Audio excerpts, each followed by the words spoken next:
কোটি কোটি দণ্ডবৎ প্রণিপাত। প্রয়াগের দশাশ্বমেধ ঘাটে 10 দিন ব্যাপী শ্রীমান মহাপ্রভু রূপ গোস্বামীপাদকে ভক্তি তত্ত্বের শিক্ষা দান করলেন। 10টি দিন ব্যাপী বললেন, আমি দিলাম 1 বিন্দু, সিন্ধু থেকে 1 বিন্দু দিলাম।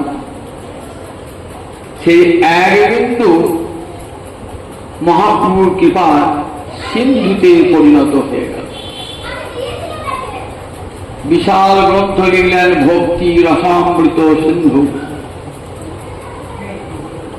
আর সেই ভক্তি রসামৃত সিন্ধু তলদেশ থেকে উঠে এলো উজ্জ্বল নীলমণি। ভক্তি তত্ত্বের এমন বিশ্লেষণ জগতের আর কোন ভক্তি সাহিত্যে দেখা যায়। শুদ্ধা ভক্তি হইতে হয় প্রেমের উৎপন্ন, প্রেম উৎপন্ন হয় শুদ্ধা ভক্তি হতে। শুদ্ধা ভক্তি সংজ্ঞা দিয়েছেন কি?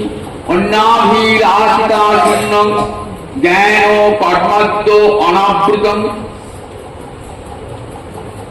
আনুকূল্যেন কৃষ্ণানুশীলনম সা ভক্তি উত্তমা।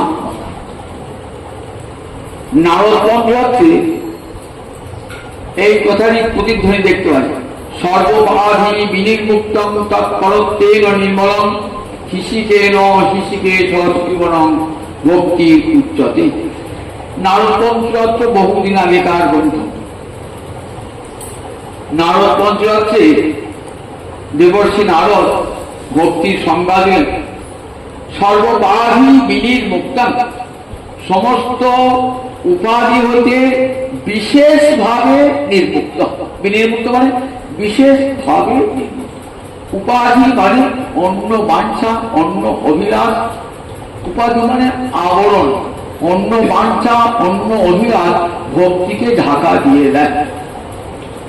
তাই সেটাই আমাদের রূপ গোস্বামী বলেন অন্যাভিলাষিতা।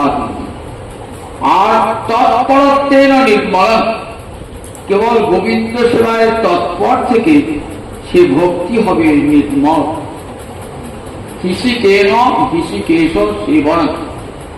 হিসি মানে ইন্দ্রিয়, আর হিসিকেশ মানে সমস্ত ইন্দ্রিয়ের যিনি অধিপতি। হিসিকানাং ঈশা। হিসি মানে ইন্দ্রিয়, সমস্ত ইন্দ্রিয়ের যিনি ঈশ্বর। হিসিকানাং ঈশ্বর। তাহলে কৃষ্ণকে কি বলা হয়? হিসিকেশ। কেন? সমস্ত ইন্দ্রিয়ের ঈশ্বর তিনি।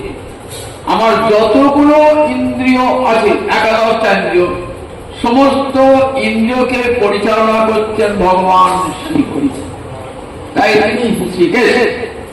হিসিকেশ ইন্দ্রিয়ের দ্বারা সেই ইন্দ্রিয়ের অধিপতি ভগবানের সেবার নাম হলো ভক্তি। এবং সেই ভক্তিতে কোন কামনা বাসনা থাকবে না। অন্যাভিলাষিতা শূন্যং, অন্য কোন ভোগের বাঞ্ছা তো থাকবেই না, মুক্তির বাঞ্ছা পর্যন্ত থাকবে না। রঘুনাথ দাস গোস্বামী বলছেন, ভক্তি মুক্তি বাঞ্ছা যতক্ষণ হৃদয়ে থাকে, ভক্তি মুক্তি বাঞ্ছা স্পৃহা যা, ভক্তি মুক্তি স্পৃহা যাবৎ পিশাচি হিতি বর্ততে তাবৎ ভক্তি সুখশাস্ত্র কথম অভ্যুদয় হবে। রঘুনাথ দাস গোস্বামী দাস স্তবাবলিতে বলছেন, এ যতক্ষণ অন্তরে ভোগের বাসনা অথবা মুক্তির বাসনা থাকবে, ততক্ষণ ভক্তি মহারানী সে হৃদয়ে প্রবেশ করবেন না। ভক্তি মুক্তিকে পিশাচি চণ্ডালিনী বলা হয়েছে। ভোগের বাসনা এবং মুক্তির বাসনা বলেন পিশাচি চণ্ডালিনী।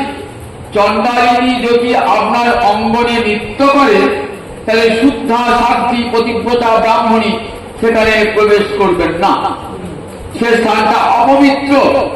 বলেন ঠিক তেমনি হৃদয়ে যদি অন্য বাঞ্ছা, অন্য অভিলাষ পিশাচিনী থাকে, তাহলে ভক্তি যিনি শুদ্ধা সাধ্বী পতিব্রতা, কৃষ্ণ ছাড়া কিছুই জানেন না, সেই ভক্তি মহারানী সে হৃদয়ে প্রবেশ করেন না।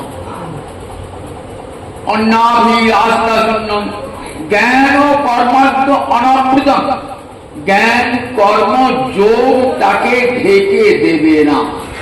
এই কথাটা খুব তাৎপর্যপূর্ণ আছে। দেখবেন অনেক জ্ঞানী ভক্তির আশ্রয় গ্রহণ করে, কারণ জানেন ভক্তির আশ্রয় না নিলে জ্ঞান ফলদান করবে না। অনেক যোগী ভক্তির আশ্রয় গ্রহণ করেন, জানেন যোগ ফলদান করবে না। অনেক কর্মী যাজ্ঞিক তারা ভক্তি আশ্রয় গ্রহণ করেন, কেন করেন? জানেন ভক্তি ছাড়া ফলদান হবে না। জ্ঞানী জ্ঞানের ফলদান করবেন কে? ভক্তি মহারাজ। যোগী যোগের ফলদান করবেন কি? ভক্তি মহারাজ। কর্মী কর্মের ফল দান করবেন ভক্তি মহারাজ।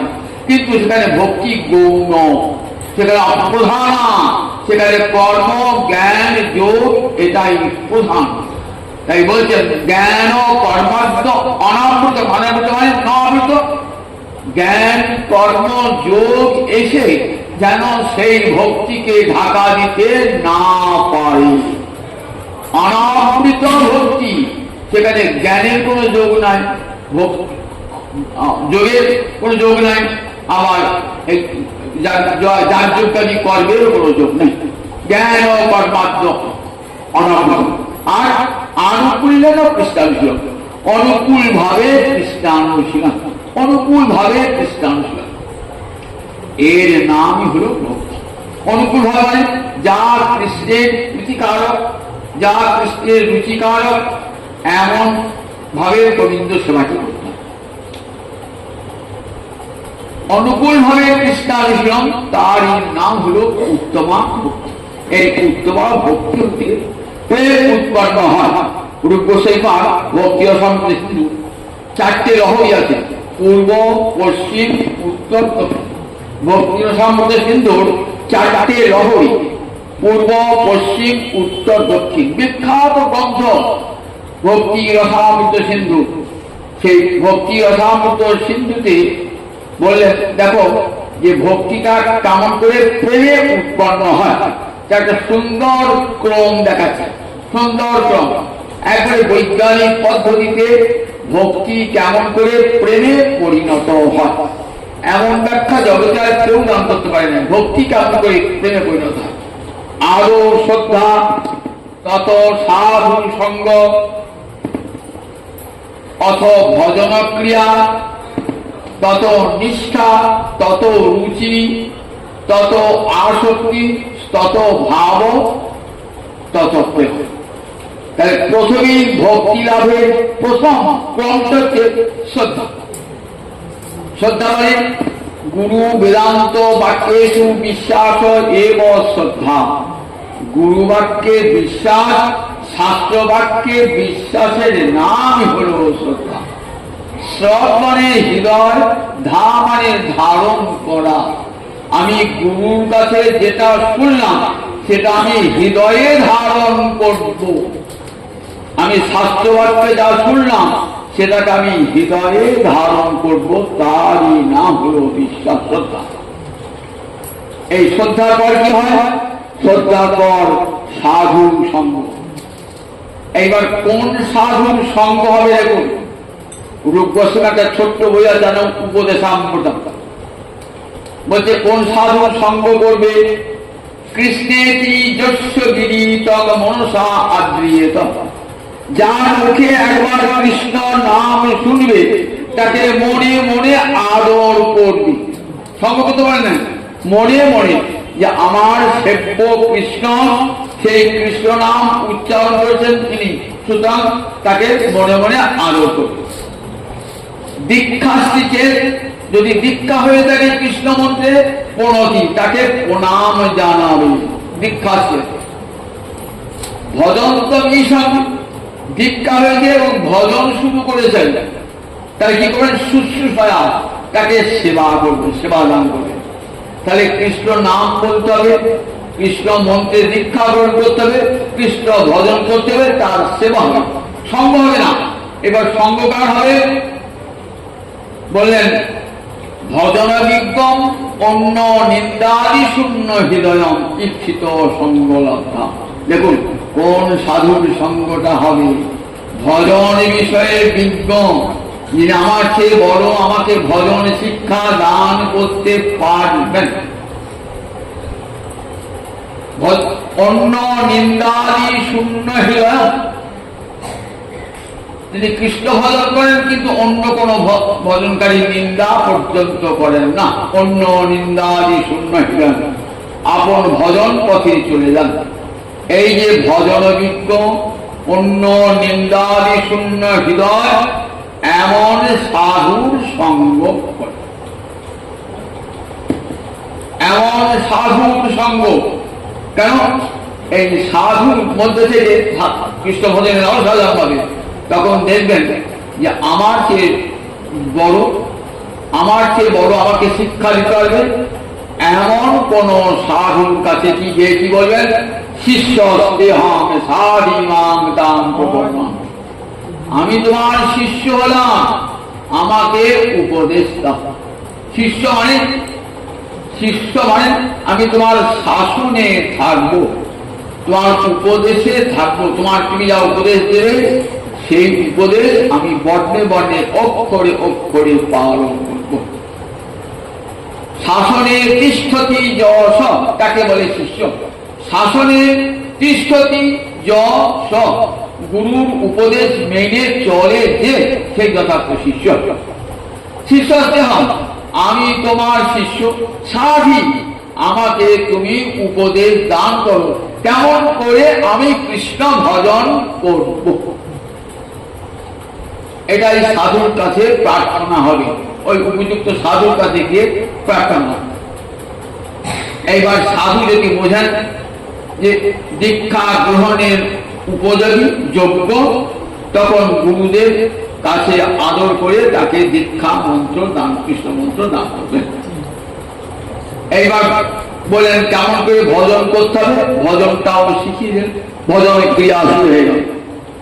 সাধু সঙ্গের পর ভজন ক্রিয়া, সাধু সঙ্গের মধ্যেই গুরুপদ লাভ হয়ে গেল। এইবার ভজন ক্রিয়া শুরু হল।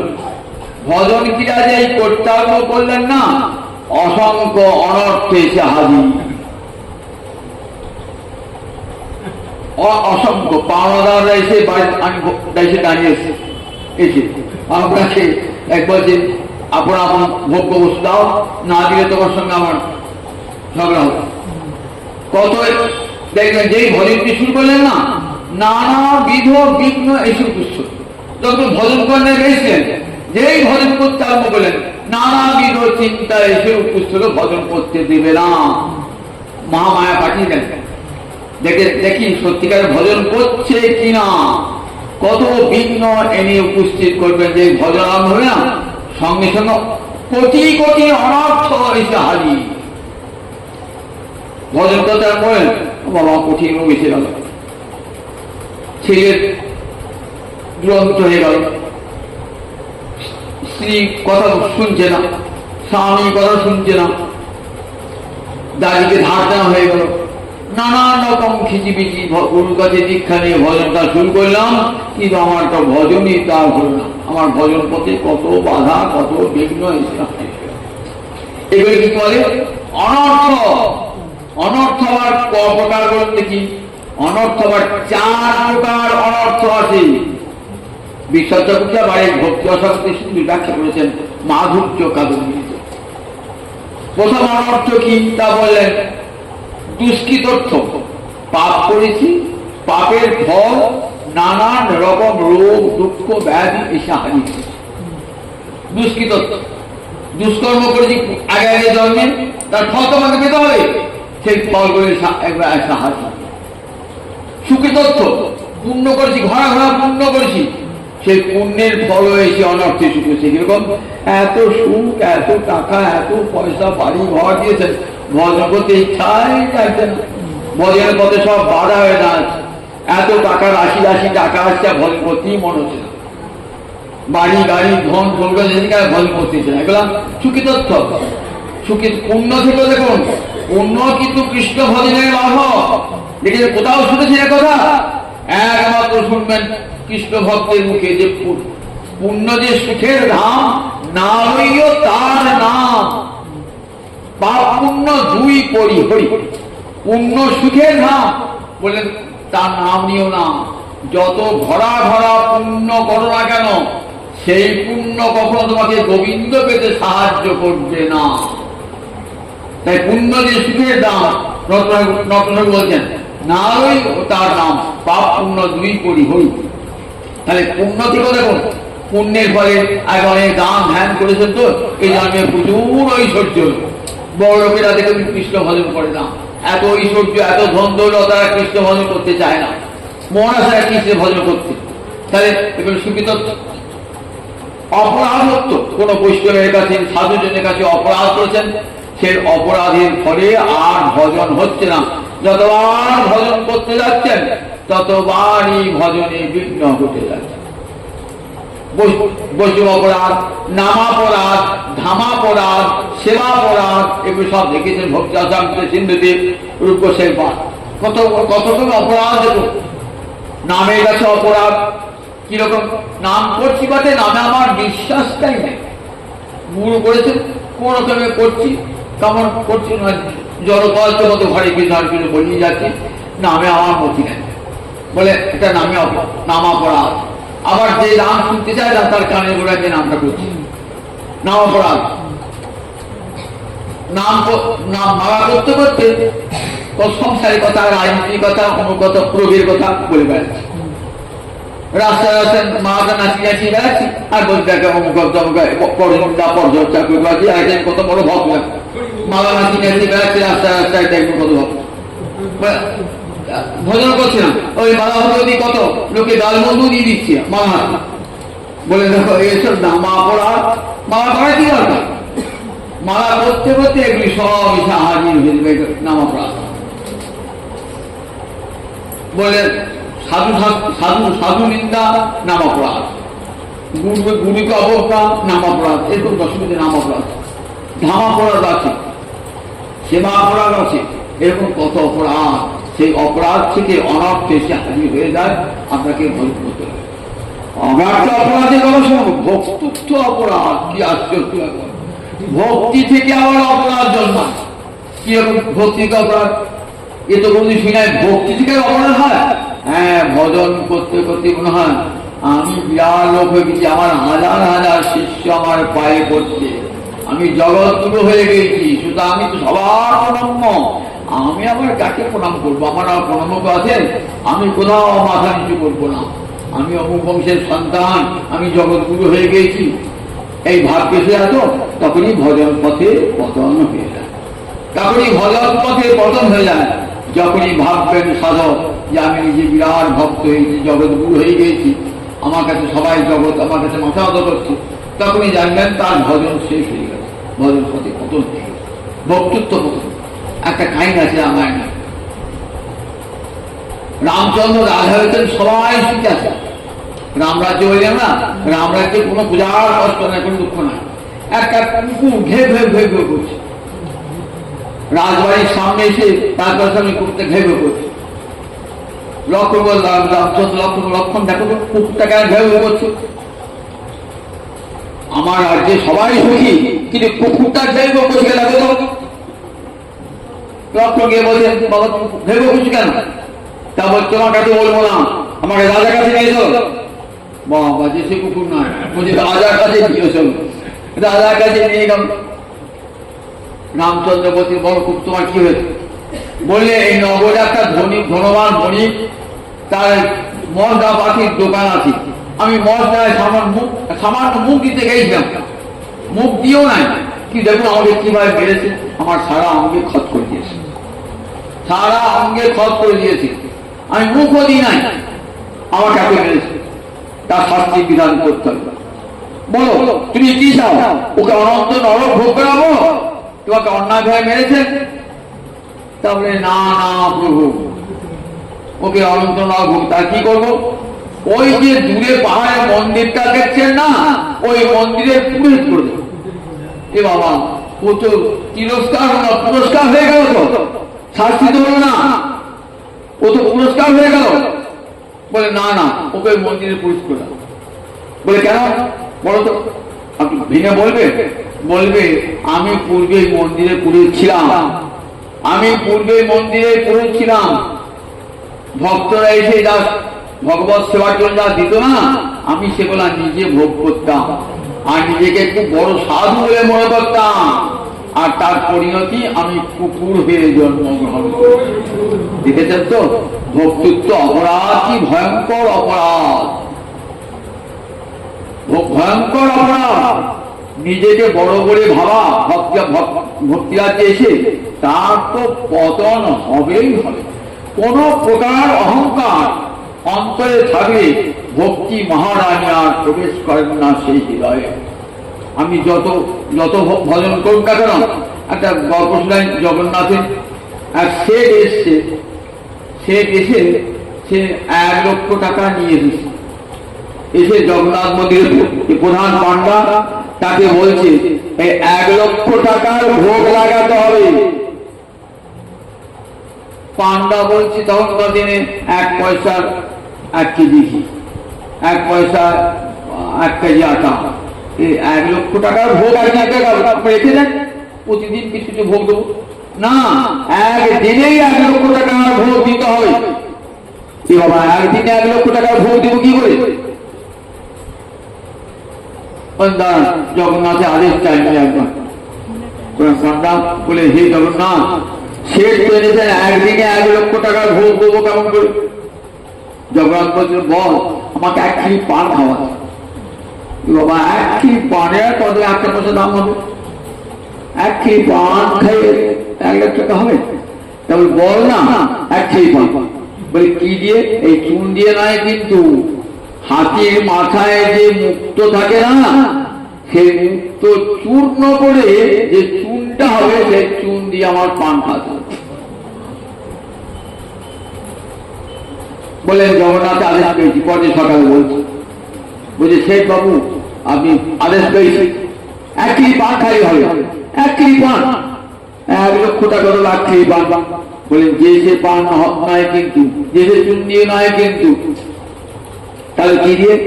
হাতের মাথায় যে মুক্ত থাকে না, সেই মুক্তটা চূর্ণ করে যে চুন বার হবে সেই চুন দিয়ে। ওরে বাবা, সব হাতির মাথায় তো মুক্ত থাকে না, একটা মরা হাতের দাম 1 টাকা, তার জ্যান্ত হাতির কত দাম হবে চিন্তা করো। আবার সেরকম 50টা 100টা হাতি বধ করতে হবে, তবে যদি একটা মুক্ত পাওয়া যায়। তাহলে আমাকে কোটি কোটি টাকা খরচ করে তবে আগে মুক্ত আনতে হবে। তখন বলছেন আমি আর পারবো না, আমি অসমর্থ। জগন্নাথের কাছে গিয়ে বলছেন হে জগন্নাথ তুমি কৃপাময়, আমার অন্তরে অহংকার এসেছিল আমি ধনী বলে, আমার অহংকার তুমি চূর্ণ করে দিয়েছো প্রভু, এই 1 লক্ষ টাকা তোমার চরণে নিবেদন করলাম। ঠিক আছে তো? অহংকার ভগবান রাখেন না, যেখানেই থাকুক না কারণ ভক্তি জগতেও যদি অহংকার থাকে তার পতন হয়ে যায়। ভক্তিরাজ্যে অহংকার বড় ভয়ঙ্কর জিনিস। যদি কোন প্রকার অহংকার হয়ে যায় যে আমি খুব ভজন বিজ্ঞ, আমি ভজন জানি, আমি যা গোবিন্দের সেবা করি, আমি 1 লক্ষ লক্ষ খাওয়ালাম, আমি করলাম এত করলাম, গোবিন্দের সেবাতে ভোগ দিয়েছি, অমুক দিয়েছি, কি কম সাহস! তুমি কার নিয়ে কাকে দিচ্ছ? কার নিয়ে কাকে দিচ্ছ? আমি রাধারানী চন্দন করে দিয়েছি, আমি রাধারানীকে হার করিয়ে দিয়েছি। কত অহংকার অনেকে প্রকাশ করে, বড় টাকা থাকলে অহংকার প্রকাশ হয় তো। আচ্ছা তুমি কার টাকায় সোনার অলঙ্কার করালে? গোবিন্দ কৃপা করে তোমাকে দিয়েছে, গোবিন্দের দান। তাহলে তুমি গঙ্গা দেবে, গঙ্গা পুজো করছে আমার টাকা, তোমার টাকা। দেখুন এই অহংকার গুলো মানুষের কেমন ভয়ঙ্কর অহংকার। এই অহংকারের ফলে মানুষ পতন হয়ে যায়, জগতে পতন হয়ে যায়। সেই কাবেরী নদীর তীর আছে রঙ্গনাথের এক ভক্ত আছে, এমন ভক্ত না, সোনার তুলসী পাতা, সোনার পদ্ম ফুল দিয়ে, সোনার পদ্ম ফুল দিয়ে 108টা সোনার পদ্ম ফুল দিয়ে রঙ্গনাথের চরণ সাজিয়েছে। আর এক চরিত্র ভক্ত গিয়ে করেছে কি, একটা করে তুলসী পাতা ওই সোনার পদ্মের উপর দিয়েছে। অহংকারী একটা বলছে তুমি আমার শব্দ পদ্মের উপরে 30 পাতা দিয়ে আমার কেমন সুন্দর চর্চা করছে 30 পাতা দিকে।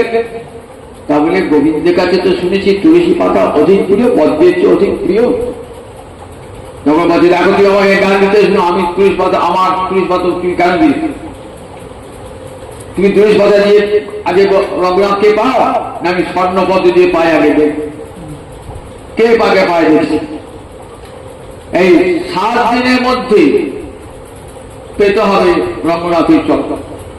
দেখো আমি 7 দিনের মধ্যে রঙ্গনাথ জন্ম, যদি না পাই তাহলে আমি অগ্নিতে প্রাণ বিসর্জন করব।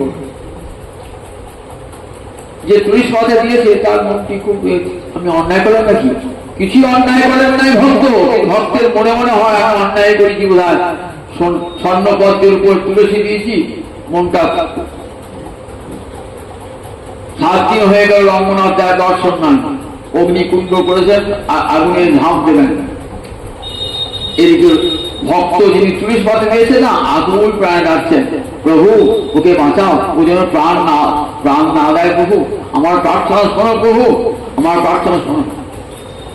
তখন গিয়েছেন, দেখেন যজ্ঞকুণ্ড থেকে রঙ্গনাথ আবির্ভূত হয়েছেন, আবির্ভূত হয়ে বলছেন শোনো ভগবান, তোমার স্বর্ণপদ্মে আমি তুষ্ট হয়ে নাই, আর তাকে তোমার তার জন্য বাঁচাতেও আসি নাই, আমাকে এই ভক্ত যে আমাকে তুলসী পাতা দিয়েছে তার করুণ প্রার্থনায় এসেছি আমি তোমাকে রক্ষা করতে। মনে রেখো তুলসী পাতা আমার সবচেয়ে প্রিয়, স্বর্ণপদ্ম নাই। তুমি অহংকার দেখিয়েছিলে, সেই অহংকারের ফলে তোমার দেখো আর তোমার মৃত্যু নিশ্চিত ছিল, তুমি ভক্ত কি পায় আতত্ত তুমি মারতে না। সর্বকার অহংকার বলে এটা অহংকার থেকে কি হয় না ভক্তি আছে পতন হয়ে যায়, এটা একটা অনর্থ। এই অনর্থ দূর হবে কেমন করে বলে সেটাও 5 প্রকারের দূর হবে। প্রথম ভজন বলে অনর্থ আসুক, অনর্থের মধ্যেই ভজন করুন। দেখবেন যে ভজন করলেন না সংসারে সবাই প্রতিকূল আচরণ করবে আপনার সঙ্গে, আপনি যাতে ভজন করতে না পারেন তার জন্য অনেকে পাড়া প্রতিবেশী এমনকি নিজের ঘরের লোক আপনার বিরোধী হয়ে যাবে। তা সত্ত্বেও তুমি ভজন ছাড়বে না, ভজন পথ পরিত্যাগ করবে না, ভজন পথ পরিত্যাগ করবে না, তাহলে কি হবে বলে একটা দেখবে তোমার দোষ ছিল, অনর্থ ছিল, দূর হয়ে গেল। হয়তো খুব ক্রোধ ছিল, ভয়ঙ্কর ক্রোধ ছিল, কি ভয়ঙ্কর রোগ ছিল, সেটা চলে গেল। আরো ভজন করুন, আরো ভজন করুন, দেখবে অনেকগুলো চলে গেল। বহু দেশবর্তী, একদেশবর্তীতে একটা অনর্থ গেল, বহুল দেশবর্তীতে অনেকগুলো গেল। আরো ভজন করুন, আরো ভজন করুন, দেখে প্রায় কি প্রায় অনর্থ সব চলে গেছে। আরো ভজন করুন, আরো ভজন করুন, সম্পূর্ণ বললেন সব অনর্থ চলে গেছে। সব অনর্থ ভাবলেন সব অর্থ বলে না, আবার অনর্থ ফিরে আসতে পারে, এখনো হয় না, এরপরে ভজন করুন। ডাক্তার ওষুধ দিয়েছে, রোগটা সেরে গেছে, আমি ডাক্তারবাবু বললেন ওষুধ আর খেতে হবে, বলে হ্যাঁ এখন আবারও খেতে হবে, এখনো বললাম একবার খেতে হবে, আবার রোগটা ফিরে আসতে পারে, আবার অনর্থ ফিরে আসতে পারে। আরো ভজন করুন, আরো তীব্র ভজনের দ্বারা কি হলো এইবার আত্যন্তিকী অনর্থ নিবৃত্তি, আর অনর্থ আসবে, সব অনর্থ চলে গেল। অনর্থ নিবৃত্তির পর কি হবে, অনর্থ নিবৃত্তির পর নিষ্ঠা এসে গেল, সব অনর্থ জয় হয়ে গেল, সমস্ত প্রতিকূল অবস্থাকে জয় করলেন ভজনের দ্বারা। তারপরে নিষ্ঠা এসে গেল। নিষ্ঠাও কিন্তু জোরপূর্বক হচ্ছে, অন্তরের আকর্ষণ নয়, জোর নিষ্ঠা। নিষ্ঠা গুরু যা বলেছেন আমি সেটি নিষ্ঠা হয়ে পড়ে আছে। গুরুদেব বলছেন 16 মালা জপ করি, কি 5 মালা জপ করি, 2 মালা জপ করছি, গোবিন্দ চরণ অর্চনা করুন, সেগুলো সব নিষ্ঠা করে করছি। এই নিষ্ঠা থেকে কি হবে, রুচি বলেন ভালোবাসা, যার ভজন করছো না বলেন সেই নামেতে রুচি এসে যাবে। করতে করতে করতে করতে নাম করতে করতে করতে করতে নামেতে রুচি আসবে। রূপ বসে তার উপদেশান্তে বলছেন যে যখন প্রথম নাম করতে ভালো লাগতো, নাম করে বিরক্তি আসছে, বলছে কিরকম জানো, পিত্ত দোষ, বায়ু পিত্ত কফ, এই 3 নিয়ে আমাদের শরীরটা, বায়ু পিত্ত কফ কবিরা যারা বলতেন, তার মধ্যে একটা যদি বেশি বা কম হয়ে যায় রোগ হয়ে যায়। যদি পিত্ত বেশি হয় বা পিত্ত কম হয় তা রোগ হবে, বায়ু যদি বেশি হয় বা কম হয় রোগ হবে, কফ যদি বেশি বা কম হয় রোগ হবে, সমানে থাকতে হবে। তা পিত্ত যদি বেশি হয় তখন কি দেখবে, তখন কি দেখা যায়, অরুচি দেখা যায়। অগ্নিমান্দ বলে কি, অগ্নিমান্দ কোনো কিছু খেতে ভালো লাগে না, সব তিতো মনে হয়, জিহ্বা তার আস্বাদ হারিয়ে ফেলায়। তখনকার দিনে কবিরাজ ছিল, তো কবিরাজ গিয়ে কি বলতেন, বলে দেখো আমি তো ওষুধ দিলাম আর সেই সঙ্গে মিষ্টি খাও, মিষ্টি খাও, মিষ্টি খেতে খেতে ওই তোমার জিহ্বা আবার স্বাদটা ফিরে পাবে। আপনি বীজ খাচ্ছেন, বলে বীজ যে জিভে ছেঁকাচ্ছেন না, বীজ একবারে তিতো বলে মনে হচ্ছে। ডাক্তারবাবু বীজ খেতে বললে বটে, কিন্তু বীজ তো তিতো। ডাক্তারবাবু হো করে হাসবে, বীজ কোন তিতো হয়? তোমার জিহ্বাটা স্বাদ গ্রহণের ক্ষমতা হারিয়ে ফেলেছে, তুমি আর চুষে দাও, ওই তিতো হলো তুমি চুষো, ওই চুষতে চুষতে চুষে কি দেখবে জিহ্বা আবার তার স্বাদ ফিরে পেয়েছে। তখন কি হবে, আস্তে আস্তে তোমার পিত্ত ব্যাধিটা দূর হয়ে যাবে। ঠিক তেমনি মালা করছেন তো, নিষ্ঠা নাম করছেন তো, রুচি আসছে না, করতে করতে করতে করতে রুচি আসবে, দেখবে করতে ভালো লাগবে। এমন জোর করেই করুন, জোর করে করতে করতে ভালো লাগবে। তারপরে আসক্তি, যার নামটা করছেন না, নাম করতে করতে সেই নামই সাক্ষাৎ হবে হৃদয়, তখন ভালোবাসা এসে যাবে। নাম করতে করতে নামীকে দর্শন করবে। আসক্তির পরের যে স্তরটা, তার নাম ভাব বা রতি। সাধন ভক্তি হইতে হয় রতির উদয়, রতিগার হইতে তারে প্রেম নাম কয়।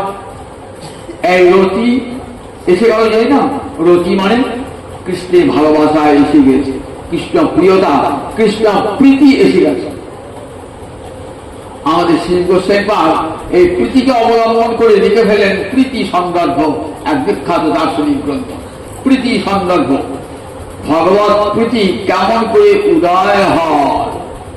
প্রীতি, ভগবত প্রীতি, রতি, রতি যখন আসবে জাতরতি ভক্তের, তখন কি দেখা যাবে, কতগুলো অনুভাব অর্থাৎ পশ্চাৎ ভাব দেখা দেবে।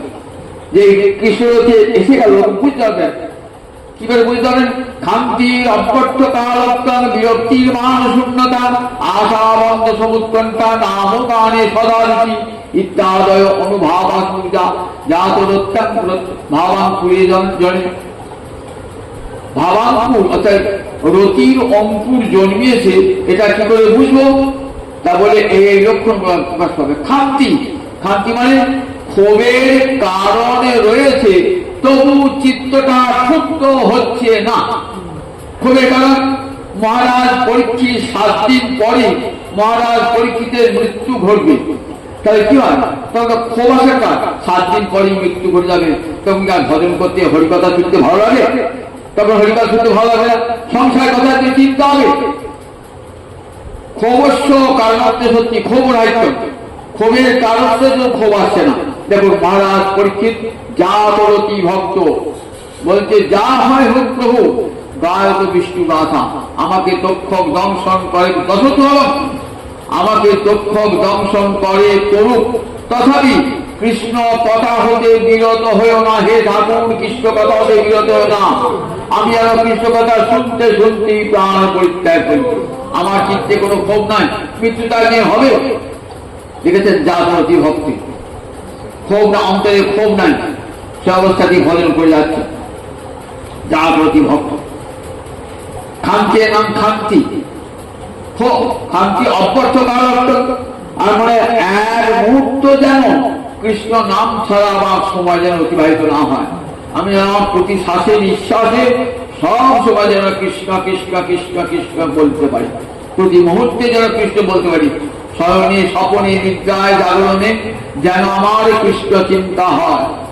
যেমন প্রহ্লাদ বলেছিলেন যে প্রভু, বিষয়ী ব্যক্তি যেমন শয়নে স্বপনে নিদ্রায় জাগরণে বিষয়ের চিন্তা, আমার যেন সেই রকম চিন্তা হয় তোমার চরণ কোমলের স্মরণ।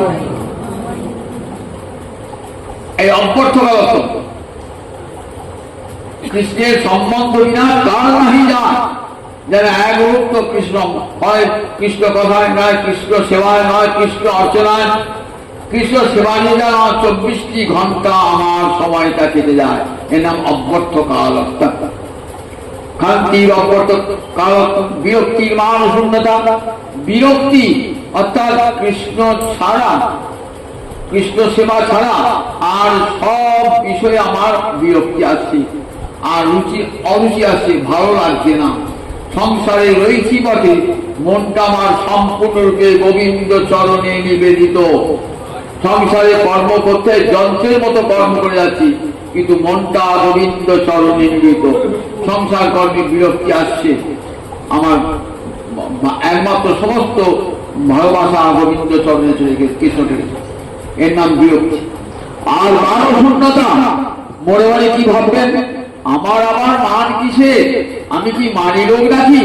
আমাকে সবাই জগৎ বন্দনা করবে? আমার কি মান আছে, কি গুণ আছে? সব সময় খুঁজবেন নিজের দোষটা, খাটবার দেখতে নিজের দোষটা। আমার কত কোটি কোটি দোষ আছে। ভক্ত কখনো অপরের দোষ দেখে না, নিজের দোষটাই আগে দেখে, অপরের দোষ দেখে না। অপরের দোষটাকে সে গুণ বলেই ভাবে, এটাই সাধুর কাজ। আর অসাধু ব্যক্তি কি করে? সে অপরের দোষ খুঁজে খুঁজে বেড়ায়। মাছি যেমন কি খুঁজে, মক্ষিকা বনমিচ্ছন্তি, কোথায় ঘা হয়েছে খুঁজে খুঁজে দেখে মাছি, সেই ঘায়ে খুঁজে বসবে। আর ভ্রমর কি করে? মধু চেচ্ছন্তি ভ্রমরা। ভ্রমর কোথায় বসে? মধুকে বসে। অসাধু লোক আমরা নিন্দা কি বলে না, একবার মুখরোচক সব কত করে পাড়ায় পাড়ায় বয়ে বেড়াবো, তার জন্য ব্যস্ত হয়ে। এটা অসাধু লোকের কাজ। ওই যে ওই মাছির মতন কোথায় ঘা হয়েছে দেখে দেখে বেড়াও, সেইখানে বসবো। ঠিক তেমনি অসাধু লোক খুঁজে খুঁজে বেড়ায় আপনার নিন্দাটা চার জায়গা বলবার জন্য। আর সাধু লোক গুণ দেখে দেখে বেড়ায়, কোথায় কার গুণ আছে। অতি অসাধু ব্যক্তির মধ্যে তারা গুণ দেখতে পায়, অতি পাষণ্ডীর মধ্যে তারা গুণ দেখতে পায়। তারা গুণগ্রাহী, তার সর্বত্র গুণ খুঁজে খুঁজে বেড়ায়। অতি বড় পাপিষ্ঠ, তাকেও তারা গুণী বলে মনে করে সম্মান দান করে। এটা যে সাধু ধর্ম। মান শূন্যতা। ভক্ত আমার মান কি? আমি জগৎ সবাইকে মান দেবো, কিন্তু মানের আশা কোথাও করবো না। মানের আশা করলে সে আর কখনো বৈষ্ণব হতে পারবে না। জগতে আর অন্যান্য ধর্ম আছে করোগা, কিন্তু বৈষ্ণব ধর্ম বড় আনুগত্যের ধর্ম, মানহীনতার ধর্ম। অমানি মানব হইয়া রবি কৃষ্ণ নাম, আমার মহাপ্রভু রঘুনাথ গোস্বামী বলেছেন, অমানি মানব হইয়া রবি কৃষ্ণ নাম। নিজে অমানি থাকবে, অপরকে মান দান করবে। তাই বৈষ্ণবরা কোথাও সম্বর্ধনা, কোথায় সম্মান নেন না। রামদাস বাবাজিকে তখন কলকাতা বিশ্ববিদ্যালয়, যিনি বাংলা বিভাগের প্রধান ছিলেন, তিনি যে রামদাস বাবাজিকে একটা কলকাতা বিশ্ববিদ্যালয়কে সম্বর্ধনা দেবেন। রামদাস বাবাজি শুনলেন আমাকে সম্বর্ধনা দেবেন, তিনি প্রথম যিনি উদ্যোক্তা তাকে নিষেধ করলেন, শুনলেন না। তখন তিনি ওই কলকাতা ছাড়লেন, যাতে আমাকে আর কেউ সম্বর্ধনায় না দেয়। বলে দেখো, জগতের কোন বৈষ্ণব সম্মান নেওয়ার জন্য কোন সম্বর্ধনা আসরে যান না, সম্বর্ধনা চান না। তাকে বড় বৈষ্ণব বলুক, খাতির করুক, সম্মান করুক, যথার্থ বৈষ্ণব কোনদিনই চান না।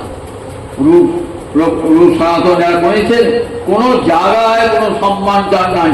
বৃন্দাবনের পণ্ডিত এসেছে তর্কযুদ্ধে পরাজিত করবার জন্য, ঠিক আছে, সব জগৎ বিজয় করেছে। দুজন বাকি আছে, রূপা সনাতন এসেছেন।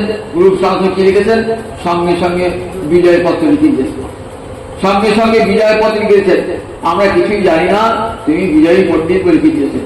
খুব আনন্দ বাস, আমি তো দিগ্বিজয়ী পণ্ডিত দুজন ছিল, জয় করে ফেললাম। শ্রীজীব গোস্বামী পর স্নান করে আসছেন, শুনছেন যে বলছে রূপ সনাতন পণ্ডিতকে হারিয়ে দিয়েছি। আমার সঙ্গে তর্ক করতেই পারলো না, তর্ক করতেই পারলো না, বিজয় পত্র লিখে দিয়েছেন। শ্রীজীব তখন খুব কম বয়সী যুবক ছিল, কি বললেন, তুমি আমার দুই জ্যাঠামশাইকে যুদ্ধে হারিয়ে দিয়েছ, আমার সঙ্গে আমি তাদের ছাত্র শিষ্য করব। ছেলেটা বলে কি, এইটুকু ছেলে বলে কি, ওর বড় জ্যাঠা যারা এত বয়সে প্রবীণ, জ্ঞানে প্রবীণ, তারা আমাকে বিজয়পত্র ফিরে, শোনো, তারা জ্ঞানে প্রবীণ হতে পারে, আমি তো বয়সে নবীন হতে পারি, আমাকে এইসব অভ্যাস করতে আমাকে করো। একটার পর একটা সব পাণ্ডিত্য খণ্ডন করলেন, যত যুক্তি তর্ক খণ্ডন হলেন। লজ্জা পেয়ে পণ্ডিত লজ্জা পেয়ে মুখ লুকিয়ে চলে যাচ্ছেন। রূপ শুনলেন ঘটনা, রূপের শিষ্য শ্রীজীব রূপ শুনলেন। স্নান করে যখন ফিরে এলেন বলেন শ্রীজীব আর তোমার বৃন্দাবনের স্থান হবে না, বৃন্দাবন কিন্তু মানের জায়গা নয়, দেখো তো তুমি মান যশ প্রতিষ্ঠার জায়গা নয়, যশ প্রতিষ্ঠা সুকরি বিষ্ঠা মেখে নে সারা গাছ, বুঝেছো? যশ প্রতিষ্ঠা সুকরি বিষ্ঠা তুল্য, সুকরি বিষ্ঠা মেখেলে যেমন সে অপবিত্র হয়ে যায়, তুমি যশ প্রতিষ্ঠা মেখে এসছো, যাও বৃন্দাবন যশ প্রতিষ্ঠার জায়গা নয়, তুমি এখানে তোমার স্থান হবে যাও। গুরুদেব দাঁড়িয়ে দিয়েছেন, কি করলেন? সেই নন্দ ঘাটে গিয়ে সেখানে বসে কাঁদছেন, অন্যায় করে ফেলেছে। ভাবছেন আমরা তাকে বিজয় পত্র লিখে দিলাম আর তুমি তার সঙ্গে তর্কযুদ্ধকে পরাজিত করেছো, বৃন্দাবনে মান নিতে এসেছো, সম্মান নিতে এসেছো বৃন্দাবনে রাধানী রাজ্যে, যাও আর বৃন্দাবন রয়েছেন নন্দ ঘাটে রয়েছেন, নন্দ রয়েছেন একাধিক 6 দিন হয়ে গেল। সনাতন বলছে রূপ শ্রীজীব গেলে কোথায়, বলে তাকে তাড়িয়ে দিলে ঠিকই বল তাড়িয়ে দিয়ে গেলাম বলে অপরাধ করছো। বললেন দেখো ও তো ছাত্র পুত্র শিষ্য যদি কোনো অপরাধ করে গুরু তাকে তো ক্ষমা করবে, তুমি তাকে ক্ষমা করো না এটা তোমার অপরাধ, আমিও তোমাকে পরিত্যাগ করতে পারি তো, আমি তোমার তো গুরু, আমি তোমাকে পরিত্যাগ করতে পারি। সনাতন এই বললেন, গুরুকে দেখছেন সিজি গান যেখানে বসে বসে খাচ্ছেন আর যমুনার মাটি খাচ্ছেন, যমুনার মাটি আর জল খাচ্ছেন আর কাঞ্চন কৃষ্ণ নাম করছেন। সনাতন গোস্বামী শিবকে নিয়ে এলেন, কত আদর করে নিয়ে এলেন, নিয়েছে পায়ে ফেলেন, রূপ পরমাদরী কৃপা করে গ্রহণ করেন, জগৎকে দেখালেন দেখো বৃন্দাবন যশ প্রতিষ্ঠার জায়গা, রাধারী চরণে সম্পূর্ণরূপে যারা আত্মসমর্পণ করে তারা কোনদিন মহান যশ প্রতিষ্ঠা চায় না, কোন বৈষ্ণব জগতে মহান প্রতিষ্ঠা চায় না। তাই বলছে দেখো মানস শূন্যতা আশাবন্ধ সমুৎকণ্ঠা নাম আশাবন্ধ, গোবিন্দ আমার কৃপা ছেড়ে হবে না, একদিন কৃপা করবেনি। গুরু যখন বলেছেন তুমি কৃষ্ণ কৃপা পাবে, ঠিক পাবো একদিন আশাবন্ধ, অন্তরে দৃঢ় বিশ্বাস গোবিন্দ আমাকে কৃপা করবে। সাতপহরিয়া ভাবে রয়েছেন বিষ্ণু খট্টায় শিবাসাঙ্গনে, সবাইকে কৃপা করছেন। মুকুন্দ যিনি গান শোনাতেন বলছি মুকুন্দকে কৃপা করবো না, কেন? ও খরচা খেলাবাজি, ও জ্ঞানীর সবাইকে বলে জ্ঞান করো, ভক্তের সবাইকে ভক্তি করো, ওকে আমি কৃপা করবো না। মুকুন্দ আড়ালে দাঁড়িয়ে আছে, শিবাসকে জিজ্ঞেস বলো কোনদিন কৃপা করবে না? আচ্ছা ঠাকুর ওকে কৃপা করবো, তোমাকে এখন সুন্দর করে গান শোনায়, বলছে কোটি বৎসর বাদে কৃপা করবো। কোটি বৎসর বাদে কৃপা হবে? মুকুন্দ আনন্দের যে কোটি বৎসর বলো তো আমার গৌর হরির কৃপা হবে, আশার বন্ধন সমুৎকণ্ঠা, প্রভু কবে তোমার সেবা পাবো? উৎকণ্ঠা না হলে ভক্তি পাওয়া যায়, শুধু গোবিন্দকে পাওয়া যখন ভক্তের চরম উৎকণ্ঠা তখনই ভগবান নির্বাচন। ভক্তির উৎকণ্ঠা আর ভগবানের কৃপা দুয়ের যোগ হলে ভক্তের সঙ্গে ভগবানের মিলন হয়ে যায়। সমুৎকণ্ঠা নাম গানে সদারুচি, সব সময় তার নাম, সব সময় তার গান, যেখানে আসক্তি সব গুণাখ্যানে প্রীতি তৎ বসতি স্থলে, যেখানে তার যেখানে ভাগবত পাঠ হচ্ছে, যেখানে রামায়ণ পাঠ হচ্ছে, মহাভারত পাচ্ছে, ভক্ত সেখানে গিয়ে আমার প্রাণবাসের কথা হচ্ছে, কান পেতে শুনবো, আমি যাকে ভালোবাসি তার কথা হচ্ছে, সেখানে গিয়ে কান পেতে আসক্তি তৎগুণাখ্যানে প্রীতি তৎ বসতি স্থলে, যেখানে আমার নিতাই গৌর আছেন, যেখানে আমার রাধা মাধব আছেন, জগন্নাথ আছেন, আমি সেইখানে থাকবো, অন্য কোথাও থাকবো না। বলে যে দেশে নিতাই নাই সে দেশে না যাও, নিতাই মুখ হলো না রে মুখ না হে নিউ, যে দেশে নিতাই নাই সে দেশে যাবো। পাণ্ডব পর্যন্ত যেখানে নিতাই নাই, গৌর নাই, রাধা মাধব নাই, সেখানে গিয়ে আমি কি করবো? সে যত বড় শহর আমি সেখানে যাবো না, যেখানে যত সুখ থাকুক আমি সেখানে যাবো না, যে দেশে নিতাই নাই সে দেশে যাবো। নিতাই বিমুখ যেন মুখ না হেন, যে নিতাইকে ভালোবাসা আমার গৌরকে ভালোবাসা তার মুখও দেখবো না আমি। এই জাতি ভক্তের এই লক্ষণগুলি আছে। এরপর রতির পরের স্তরটি হলো প্রেম, এইটার আলোচনা আছে উজ্জ্বল নির্মণিতে, পরের সপ্তাহে শোনাবো। জানতে হয়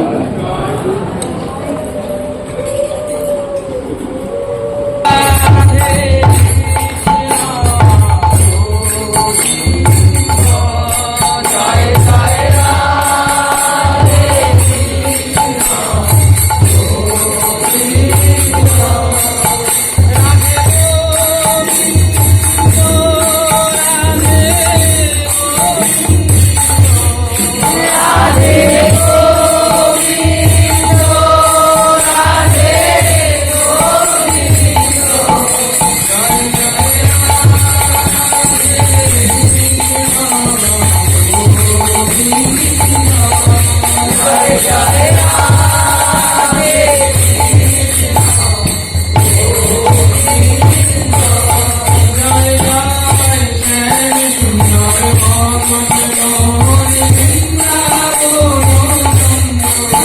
Jai